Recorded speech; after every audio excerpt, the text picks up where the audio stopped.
ये जो अभी चर्चा चल रही है 4-5 दिनों से, जो संविधान में लिखा हुआ है उसमें तो दोनों शब्दों का प्रयोग है, इंडिया और भारत दोनों। अब आज की जो लोग शासन में हैं वो अगर इंडिया के बजाय इसको भारत शब्द का प्रयोग करना चाहते हैं तो इसमें मतलब जो भी चुनकर आया है उसका प्रीरोगेटिव है। मान लीजिए कि किसी जमाने में हम लोग बॉम्बे कहते थे, आज उसको मुंबई कहा जा रहा है। कभी मद्रास कहते थे, आज उसको चेन्नई कहा जा रहा है। अब ये सही है कि गलत है, हर व्यक्ति का अपना नजरिया हो सकता है, लेकिन अल्टीमेटली लोकतंत्र में जो जनता है उसके विल को ही आप अंतिम विल मानते हैं। जिस संविधान की हम लोग शपथ लेते हैं, जिस संविधान की चर्चा करते हैं, उसमें क्या उसका पहला ही लाइन क्या है? वी द पीपल, हम भारत के लोग। ठीक है, तो लोगों ने जो मत दिया और जिसको सरकार में बैठाया वही लोगों का जनमत है। अब सरकार को निर्णय लेने दीजिए। लोग अगर उससे इत्तेफाक नहीं रखेंगे तो इसीलिए तो हर 4 वर्ष पर 5 वर्ष पर चुनाव की व्यवस्था है।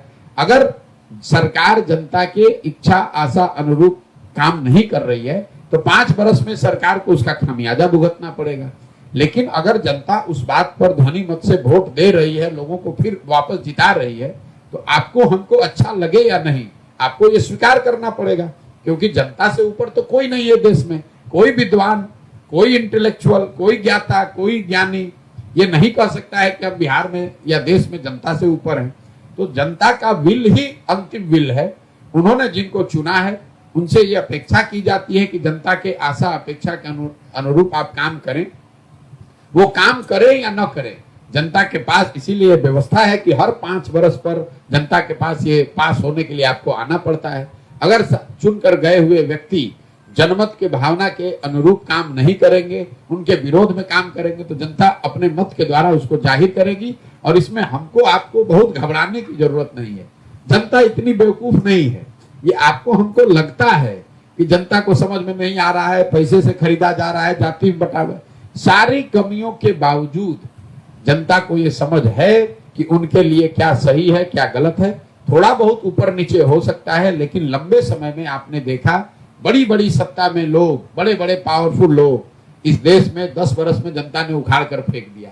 सारा समीकरण, सारा पैसा, सारी व्यवस्था, सारी मैनेजमेंट आपकी घरी की धरी रह जाएगी। तो जनता के निर्णय पर, जनता के मत पर हम लोग का भरोसा होना चाहिए, चाहे वो इंडिया भारत का मामला हो या कोई दूसरा मामला।